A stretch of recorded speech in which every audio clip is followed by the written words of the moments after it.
Você acredita que ainda tem gente dentro dos templos, das nossas igrejas, acreditando que não existem os falsos profetas? Quando a gente pensa em falso profeta, quem sabe a gente pense nisso, ou pense nisso, ou pense nesse. Não, mas na verdade não é isso que Jesus Cristo apenas está dizendo. É claro que o espírito do anticristo existe desde a época do apóstolo Paulo, desde Cristo até hoje. Mas pior do que esses falsos profetas que nós acabamos de mostrar aqui, são os falsos profetas que existem dentro das nossas igrejas. E existem pessoas, existem membros, até muito bem intencionados, acreditando que estão perfeitamente dentro das igrejas, oferecendo os seus cultos e que está tudo bem. Mas na verdade, querido, não está. Existem algumas igrejas na qual você pode ter visto, ou quem sabe até participa de uma delas, e não sabe que o seu líder é um falso profeta. E então, eu gostaria de identificá-los, para que você tenha a mente esclarecida nesse sentido. Nós mostramos aqui alguns falsos profetas. O espírito do anticristo está neles. Mas, na verdade, o perigo maior não são essas pessoas, porque nós identificamos ela imediatamente como um falso profeta, como um alguém que tem o espírito do anticristo. Mas pessoas que realmente estão dentro das nossas igrejas, chamados líderes, pastores, que na verdade possuem o espírito do anticristo e representam falsos profetas. Como é que a gente então consegue identificá-los? Eu vou colocar para você aqui algumas das características mais importantes, mas escute o que eu vou te falar.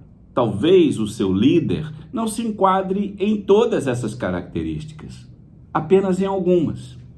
Basta uma para que você perceba que você está diante de um líder que não tem, absolutamente não tem, o Espírito de Deus. Ele tem outro espírito e está a enganar a muitos. O primeiro texto que eu gostaria de ler com você está lá no livro de Marcos, capítulo 13. No versículo 22 ele diz: "Pois aparecerão falsos cristos e falsos profetas que realizarão sinais e maravilhas para que, se possível, enganar os eleitos. Por isso fiquem atentos, avisei-os tudo antecipadamente." Em 1 João 4:1, ele vai corroborar com esta ideia dizendo: "Amados, não creio em qualquer espírito, mas examinem os espíritos para ver se eles procedem de Deus, porque muitos falsos profetas têm saído pelo mundo." 1 João 4:1. Então, baseado nesses textos, na qual devemos examinar os espíritos, na qual nós devemos perceber e discernir efetivamente que estamos diante de um falso profeta, a primeira coisa que eu gostaria de colocar para você aqui é o seguinte: fala o que querem ouvir. Um falso profeta bajula os ouvintes, tornando a fala agradável o tempo todo. Vamos ler esse texto de Romanos, no capítulo 16, do verso 17 e 18. "Meus irmãos, peço que tomem cuidado com as pessoas que provocam divisões, que atrapalham os outros na fé e que vão contra o ensinamento que vocês receberam. Afastem-se dessas pessoas, porque o que fazem essas coisas não estão servindo a Cristo nosso Senhor, mas a si mesmos. Por meio da conversa macia e com bajulação, eles enganam o coração das pessoas simples." Então, a primeira coisa que você identifica num falso profeta dentro dos nossos templos é aquele ser que só fala o que as pessoas querem ouvir. Jamais, em tempo algum, ele vai confrontar você. Ele não vai colocar as escrituras como são, mas as escrituras como nós queremos ouvi-la. Este é um primeiro ponto muito importante. Preste atenção no que essas pessoas falam. Na maior parte, ou em quase todo o tempo, ou por que não dizer todo o tempo, essas pessoas só falam o que as pessoas querem ouvir. Não é isso o Evangelho. O Evangelho é confrontação. Se você não está sendo confrontado dentro da sua igreja para o arrependimento, para a reflexão, os pecados que cometemos e que devemos deixar para trás, se isso não é uma verdade na sua igreja constante, é provável que você esteja diante de um falso profeta. Qual é o segundo ponto importante que você deve notar a respeito de um falso profeta? Torna o homem o centro. Um falso profeta anuncia, prega e proclama um evangelho absolutamente antropocêntrico. Vamos ler Romanos 1, 22, 23. Dizendo-se sábios, tornaram-se tolos. Trocaram a grandeza do Deus imortal por imagens de seres humanos mortais. É óbvio que o texto também está ligado à idolatria, sem dúvida nenhuma. Mas o fato de que a troca entre Deus e o homem é claro nesse texto. E é isso que esses líderes fazem o tempo inteiro, todo o tempo. Eu fico abismado como há muitas pessoas dentro das igrejas crendo nessas palavras. O homem decide. Se você mentalizar, a sua mente tem poder para transformar. Você precisa ter uma mente desta maneira, senão você não consegue. A mente humana foi feita por Deus e é Deus, é dele que vem todas as coisas. Jamais o homem deve ser o centro. Isso é uma mensagem diabólica. Isso é uma mensagem do inferno para que o crente, especialmente o crente, porque o ímpio já está entregue a essas coisas. O crente deve substituir a sua força interior, a sua mente capaz de usar, se for usada dentro da frequência correta, a frequência da riqueza, a frequência, queridos, isto não é bíblico e jamais o homem vai substituir a Deus. Observe, tudo é vitória, tudo é positivo. Um falso profeta prega o evangelho da confissão positiva, negando o sofrimento de uma vida cristã e anunciando um cristianismo desprovido da cruz. Lucas 9, 23 a 25. Disse a ele a multidão: se alguém quer ser meu seguidor, negue-se a si mesmo, tome diariamente a sua cruz e siga-me. Se tentar se apegar à sua vida, a perderá. Mas se abrir mão da sua vida por minha causa, a salvará. Que vantagem há em ganhar o mundo inteiro, mas perder ou destruir a própria vida? Em outras versões, em perder a sua alma. Aqui está um ponto muito importante para esses falsos profetas dentro das nossas igrejas. Eles pregam um evangelho fácil, um evangelho simples demais, que você não precisa atentar para os detalhes da cruz. Um evangelho sem arrependimento. Você está adulterando, você está pecando, você está praticando determinadas coisas que Deus não aprova. Não tem importância, querido. O importante é você aqui conosco. O importante é você participar deste ministério. De forma nenhuma. Escute uma coisa que eu vou te falar com muita propriedade. Nós cometemos um grande erro ao longo dos últimos 40 anos pregando, dizendo que Deus aceita como você é. Querido, isto não é verdade. Deus não aceita como você é. O que Deus quer é transformar o seu coração. É isso que Ele quer. Ele recebe você como você é. Mas Ele não te aceita como você é. Se Ele aceitasse você como você é, Ele estaria dizendo não para o sacrifício da cruz. Não teria nenhum sentido o sacrifício da cruz.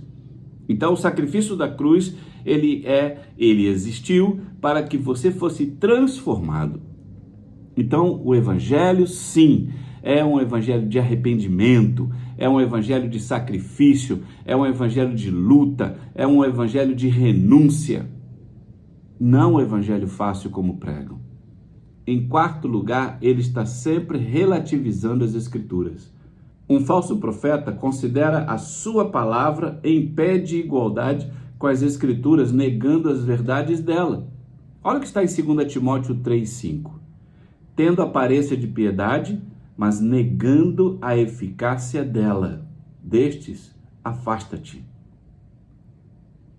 Relativizar as escrituras é algo que é totalmente demoníaco. Não existe mais nada que o diabo não queira que pegar as escrituras reais, os fatos e relativizar. Não, não é bem assim. Esse texto não quer dizer exatamente isto. Essas coisas estão ligadas à questão da facilidade do evangelho. E não é assim que a Bíblia prega.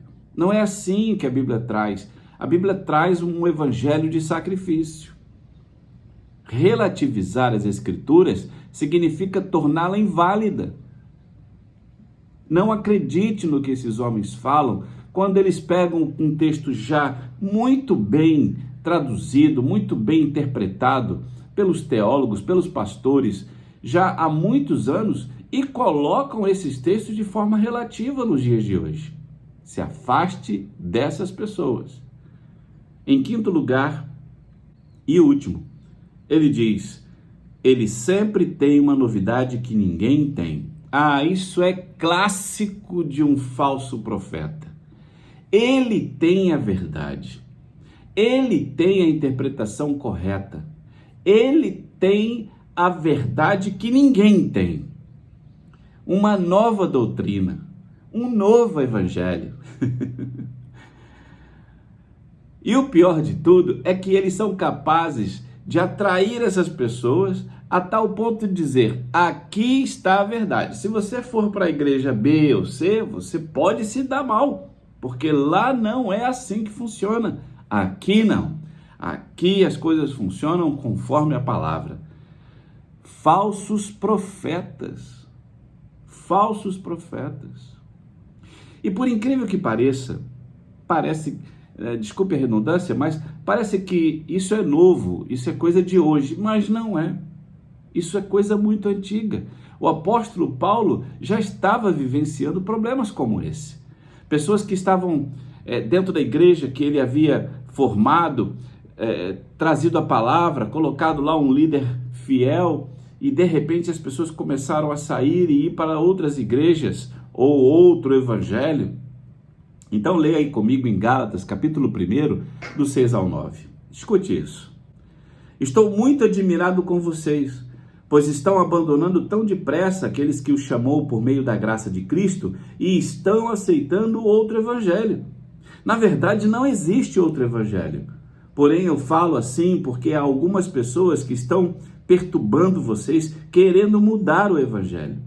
Mas, se alguém, mesmo que sejamos nós, ou um anjo do céu, anunciar a vocês um evangelho diferente daquele que temos anunciado, seja amaldiçoado. Pois já dissemos antes e repetimos: se alguém anunciar o evangelho diferente daquele que vocês um dia aceitaram, que essa pessoa seja amaldiçoada. Está muito claro. Então vamos recapitular aqui. Primeira coisa que você precisa identificar num falso profeta, primeira coisa ele fala o que nós queremos ouvir. Ah, que mensagem agradável. Ele vai massagear o ego de todo mundo ali dentro. Todo mundo vai sair flutuando da igreja. Isso não é o evangelho. Segunda coisa que um anticristo, o espírito de um anticristo dentro de um líder da igreja vai pronunciar é que o homem é o centro de tudo. Basta você mentalizar, mente positiva, você precisa entender que você está no controle. Isso não é de Deus, nunca foi. A terceira coisa é que tudo é vitória, tudo é positivo, fique tranquilo que tudo vai dar certo. Este não é o evangelho. A Bíblia diz que no mundo tereis aflições, mas tem de bom ânimo. Eu venci o mundo, disse Jesus. A quarta coisa é que ele está sempre relativizando as escrituras. Isso, querido, é muito grave. Pegar as escrituras. No livro do Apocalipse, lá no final ele diz: aquele que colocar um pingo, um tio, uma vírgula, ou tirar, será amaldiçoado, será morto. E não, então não é isso que nós estamos vendo na maioria das igrejas. As pessoas estão agregando, as pessoas estão mudando, as pessoas estão relativizando as escrituras.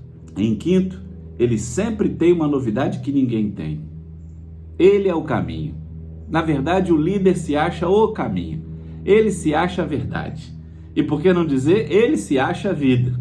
Fora dali não existe salvação. Isso é antibíblico. Jesus Cristo é o caminho. A igreja é de Cristo, mas quem salva é o Senhor Jesus. Eu quero finalizar esse breve vídeo, essa breve reflexão, dizendo uma coisa muito importante que está em 2 Timóteo 4:4. Por que não dizer o 3 e o 4? Ele diz: porque virá tempo em que não suportarão a sã doutrina, mas tendo comichão nos ouvidos, amontoarão para si doutores, conforme as suas próprias concupiscências. E desviarão os ouvidos da verdade, e voltando às fábulas. Eu lamento que hoje há pessoas dentro das igrejas que não têm o discernimento para enxergar no líder um falso profeta. Mas a minha oração é que você, aqui que está me ouvindo nesse vídeo, depois de tantos anos que eu não faço mais uma gravação de vídeo a respeito do assunto de escatologia, do tempo do fim, eu espero que você tenha esse discernimento.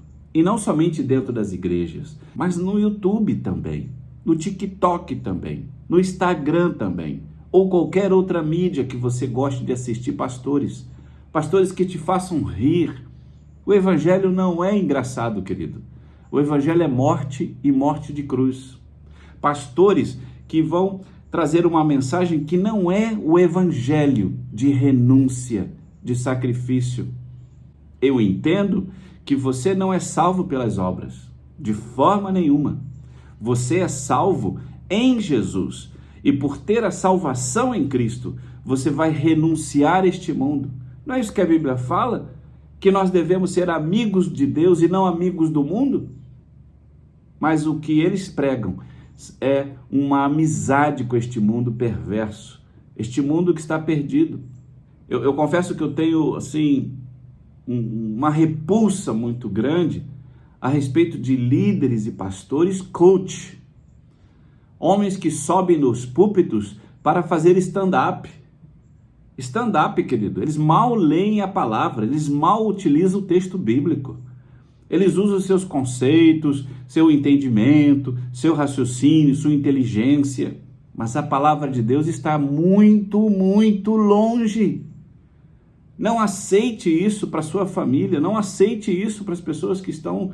Nós estamos vivendo o tempo do fim. É o momento de observar as coisas santas.